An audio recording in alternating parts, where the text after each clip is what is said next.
Hello. So today we will talk about, we'll start a series of OLQs. So what is expected in all OLQs one by one, slowly and gradually we will cover, so that you can have a clear idea of what is expected out of you. तो ये थोड़ा सा theory part है.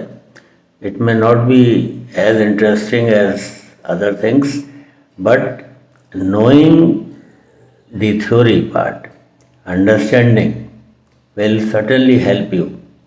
आप practical पर ज़्यादा दिमाग लगाते हो कि बस स्टोरी कैसे लिखी जाएगी, सेंटेंस कौन सा बना दूँ, 10 सेंटेंस ले लूँ, 5 स्टोरी तैयार कर लूँ और निकल जाए किसी तरीके से. तो निकल भी सकता है, लेकिन बेटर वो होगा जब आप सॉलिड प्रिपरेशन करोगे, बैकग्राउंड भी आपको समझ में आएगी कि एक्सपेक्टेशन है क्या उसमें. तो today we will talk about planning and organising. तो प्लानिंग एंड ऑर्गेनाइजिंग क्या होता है, कैसे होता है, क्या समझना होता है, क्या करना चाहिए, उसमें फैक्टर 1 है. तो शुरू करते हैं. उससे पहले I will just take one comment by Anuj Verma. Sir, I was not recommended in TGC 137, but when I was speaking in GD and writing my TATs and SRTs, I was able to recall your guidings and it gave me so much confidence. When I get my recommendation, I will definitely come to meet you one day. Love from Jammu. So, I am so happy. This has come from his heart. He is not my candidate. He is not a paid candidate. Yes, he is my candidate. He is watching my videos, but he is not a paid candidate. He has not taken direct paid guidance from me. And I am happy when I receive such type of comments that you have benefited. And while you are writing the test, there so many candidates have told me, sir, when I was writing the test, your picture was in front of my eyes. You are telling me, you are guiding me there that this is right, this is wrong, don't do like this and all that. So I am so happy that what I am telling you is creating an impression on your mind.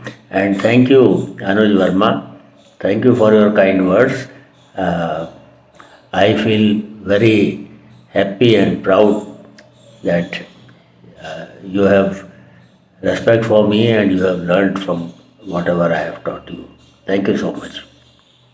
So now coming back to planning and organizing. So first of all, let us understand what is planning and how do you plan. You see, it is proactively establishing priorities and allocating resources. Planning is, in simple words, prioritization and allocation of resources. तो group planning में आप यही करते हो, 4-5 task आ गए, उनकी आप priorities बनाते हो, कौन सा पहले करना है. और प्रायोरिटी किस बेसिस पे होती है? It is on the basis of urgency and importance. So important job, all are important, you don't have to leave any task, but which one you will do first. So that is your setting the priority, and that is due to the amount of time available for that task. तो ये तो बात हो गई आपकी group planning की. और उसमें आप रिसोर्स एलोकेशन भी करते हो कि कौन बाइक से जाएगा, कौन पैदल जाएगा, कौन 4 व्हीलर से जाएगा, फर्स्ट एड देंगे, क्या करेंगे. तो ये जो अवेलेबल रिसोर्सेज है, एक तो देखो अवेलेबल रिसोर्सेज होते हैं और एक होते हैं हिडन रिसोर्सेज और एक होता है रिसोर्स जनरेशन. तो 3 चीज़ें होती हैं इसमें. अवेलेबल ऑब्वियस रिसोर्सेज है, जो आपको पता है, गाड़ी है, आपके पास 4 व्हीलर है, ये ऑब्वियस रिसोर्सेज है. और हिडन रिसोर्सेज क्या है कि विलेज है तो विलेज में उनके पास भाले होंगे, गन्स होंगी, स्पीयर्स होंगे, ट्रैक्टर होगा. ये हिडन रिसोर्सेज है which you are producing or thinking about them and making use of them. So they will be available to you on request. और कुछ जो होते हैं वो हिडन रिसोर्सेज होते हैं जो आप उस होता किसी और काम के लिए है, उसका आप यूटिलाइजेशन चेंज कर लेते हो।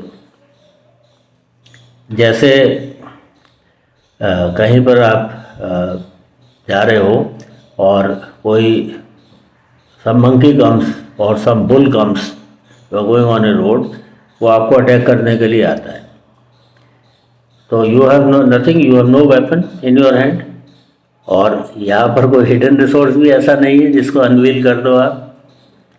तो यहाँ पर आप रिसोर्स जनरेट कर रहे हो, ठीक है। तो ये रिसोर्स जनरेशन है कि वो बना किसी और काम के लिए है, लेकिन आपने उसको इस काम के लिए यूज़ कर दिया। क्या है वो? सड़क पर पड़ा हुआ एक पत्थर। वो पत्थर का काम किसी को मारना नहीं है, लेकिन आपने वो पत्थर उठा लिया और उस बंदर को या उस बुल को जो आपकी तरफ चार्ज होके आ रहा है, उसको आपने जब थ्रेटन करा या मारा तो ही में run away. So this is generation of resources. तो तीनों चीज़ें इंपॉर्टेंट हैं। ऑब्वियस रिसोर्सेज तो आप देखिए क्या है, हिडन रिसोर्सेज को अनवील करिए, दिमाग लगाइए कि हाँ यहाँ पर ये भी हो सकता है, ये भी हो सकता है। इट इज़ नॉट ऑब्वियस और it is not visible to you, that is hidden. और जो रिसोर्स जनरेशन है, that may be visible to you, that may not be visible to you, but you have change the use for your benefit. ठीक है, आप कहीं कोई आपके ऊपर अटैक करता है, आप रूम के अंदर हो, you will pick up the chair and hit him with that chair. This is resource generation.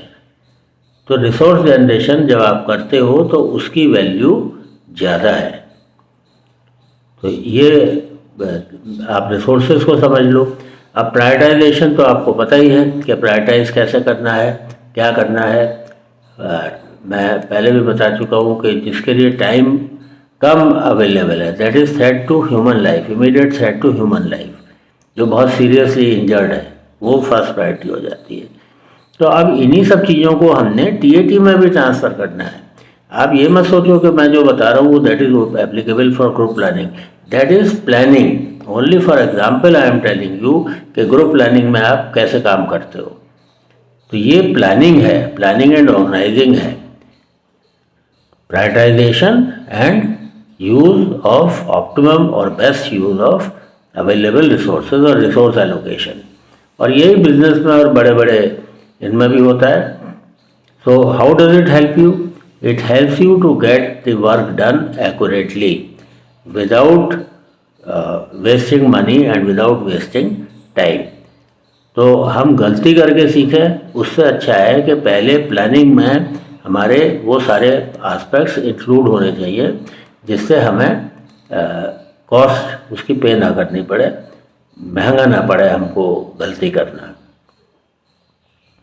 अब प्लान्स जो होते हैं, 4 तरीके के प्लान्स होते हैं। One is operational planning, strategic planning, tactical planning and contingency planning. तो ये डेफिनेशन एक बार आप समझ लो तो आपको समझ आएगा कि मैं स्टोरीज में लिख क्या रहा हूँ, कर क्या रहा हूँ। Operational planning is all about how. तो मैंने हाउ के ऊपर वीडियो डाला हुआ है, how it is to be done and this is doing it now. Operations are going on now, so that is operational planning. अब माउंटेन पे terrorist ने अटैक करा या एनिमी ने अटैक करा, तो हाउ, तो आप लिखते हो एक टीम इधर भेज दी, एक टीम उधर भेज दी।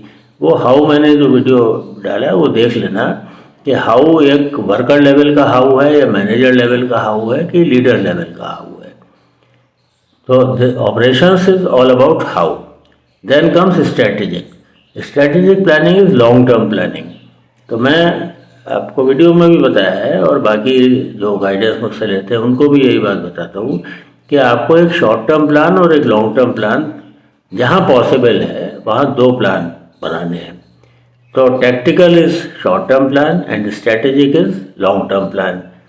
अब जैसे फॉर एग्जांपल पिक्चर में आपको दिखाया है कि एक लेडी नदी से पानी भर के ला रही है, कोई विलेज की लड़की है, वो नदी से पानी भर के ला रही है, ठीक है। तो ऑपरेशनल प्लानिंग क्या हुई? हाउ, कैसे भरा उसने, कैसे लेकर आई। बहुत ज़्यादा डिटेल्स की ज़रूरत नहीं है, बट आपने बता दिया, she went to the river and filled the bucket and brought water for use in the home. आगे पीछे स्टोरी जो भी कुछ है, उसकी ग्रैंड मदर थी, उसकी नानी थी, उनको मिलने गई थी, she used to live alone. जो भी आपने स्टोरी का आपका फॉर्मेट है वो आपने ले लिया। अब हम प्लानिंग के बारे में बात कर रहे हैं, जिसमें आपकी साइक प्लानिंग एंड ऑर्गेनाइजिंग देख रहा है। तो ये 4 चीज़ें देख रहा है वो आपकी प्लानिंग में, चारों चीज़ें देख रहा है। एक तो your operations, operational planning how, then strategic planning and tactical planning. तो strategic planning is long term plan, कि अगर ये प्रॉब्लम है, पानी की प्रॉब्लम है, इसके घर में पानी की सप्लाई नहीं है, तो what will be the strategic plan this girl will make. पानी घर में आ जाए, तो अभी तो नहीं आ जाएगा, अभी तो इसने एक बकेट लेके ये आ गई। तो एक शॉर्ट टर्म प्लान हो सकता है और एक लॉन्ग टर्म प्लान हो सकता है। तो टैक्टिकल प्लानिंग में तो हो गया कि she will bring the water as and when required with bucket, she will collect conserve the water, और वाटर का थोड़ा सा सोच समझ के इस्तेमाल करेगी, so that water is always available in her house. अब स्ट्रेटेजिक प्लानिंग में क्या आएगा, शी विल टेक अप। एक तो यह है कि अपने घर के आगे या घर के पास में वो एक हैंडपंप लगा सकती है। तो ये लॉन्ग टर्म सॉल्यूशन हो गया। इसको अगर इससे भी बड़ा लॉन्ग टर्म सॉल्यूशन मिल रहा है तो then this we can call it a tactical solution, but long term tactical दोनों में आ जाएगा। अब और लॉन्ग टर्म स्ट्रेटेजी क्या है कि she along with others takes up the case with the government authorities और home to home water delivery, जो पाइपलाइन के थ्रू वाटर का गवर्नमेंट स्कीम के अंडर में वो आने लगा। So this is a strategic plan. और स्ट्रेटेजिक प्लान जब तक नहीं हो जाता है, और अगर हो भी जाता है तो उसके बाद में भी हमारा एक कंटिजेंसी प्लान है, दैट इज़ बैकअप प्लान। और ये बैकअप प्लान मैं बोलता हूँ आपको, जितनी भी आप ग्रुप प्लानिंग करते हो वहाँ पर, और स्टोरीज में भी मैं बोलता हूँ कि अगर कोई बैकअप प्लान आप लेकर चल सकते हो। जैसे ग्रुप प्लानिंग में होता है कि आप उसको हॉस्पिटल लेके गए जो सीवियरली इंजर्ड था, तो वहाँ से आप उसको हॉस्पिटल में एडमिट कराया, एक आदमी को रेलवे स्टेशन भेजा जो रेलवे लाइंस की फिश प्लेट निकाल दी थी। तो वो मेन प्लान था आपका। और बैकअप प्लान क्या है कि हॉस्पिटल जाके वहाँ से आपने रेलवे स्टेशन को भी फ़ोन करा। और सेकंड बैकअप क्या है, कंटिजेंसी प्लान क्या है कि एक बंदे को वहाँ पर रेड फ्लैग लेके या रेड शर्ट लेके या कुछ भी नहीं है तब वहाँ खड़ा कर दिया, जो खाली हाथ वेव कर करके और उसको ड्राइवर को सिग्नल कर रहा है। अगर रेड क्लॉथ है तो ठीक है, रेड क्लॉथ नहीं है तभी भी he can stand there and wave his hands vigorously so that the driver will come to know that there is something wrong. तो ये contingency plan है। This would have been the main plan also, depend करता है। तो आपके 2-3 plan हो गए। अब मैं रिपीट कर देता हूँ, एक तो ऑपरेशनल हो गया, एक टैक्टिकल हो गया, एक स्ट्रैटेजिक हो गया, और एक हो गया कंटिजेंसी प्लान। तो कम से कम आप ऑपरेशनल और टैक्टिकल प्लान तो बताओ ही बताओ। ये तो हर स्टोरी में बताना ही है आपको, लेकिन कहीं पर कुछ जगह पे आपका स्ट्रेटेजिक प्लान की भी रिक्वायरमेंट होगी, लॉन्ग टर्म प्लान की भी रिक्वायरमेंट होगी। तो ये आपका जो साइक है, he is looking into all these aspects कि आपकी प्लानिंग कैसी चल रही है, क्या क्या चीज़ें हैं। तो जब आपको पता होगा, आप तो सीधे लिख देते हो कि उसने ये कर दिया, उसने वो कर दिया, विदाउट अंडरस्टैंडिंग द बैकग्राउंड कि साइक इसमें देखता क्या है, देख क्या रहा है, मैंने स्ट्रेटेजिक प्लानिंग करी कि नहीं करी। ये गलतियाँ बहुत सारे बच्चे करते हैं। तो मैं यहाँ बताता हूँ, now I made a video, I hope you will understand this. और आगे और भी मैं OLQs लूँगा, उनको भी डिस्कस करूँगा।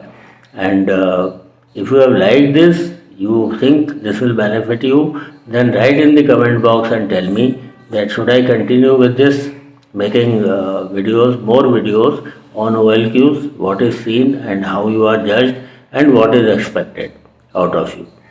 तो प्लानिंग एंड ऑर्गेनाइजिंग समझो, फर्स्ट क्वालिटी है, it is the quality of head.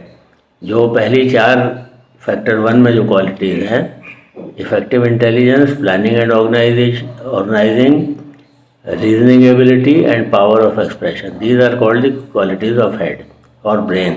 Intelligence level आपका देखा जा रहा है, प्लानिंग एंड ऑर्गेनाइजिंग आपकी इंटेलिजेंस से रिलेटेड है। तो इसको समझो और इम्प्लीमेंट करना शुरू करो, प्रैक्टिस करो। If you have got any questions or any doubts, please write in the comment box, and till then, bye bye.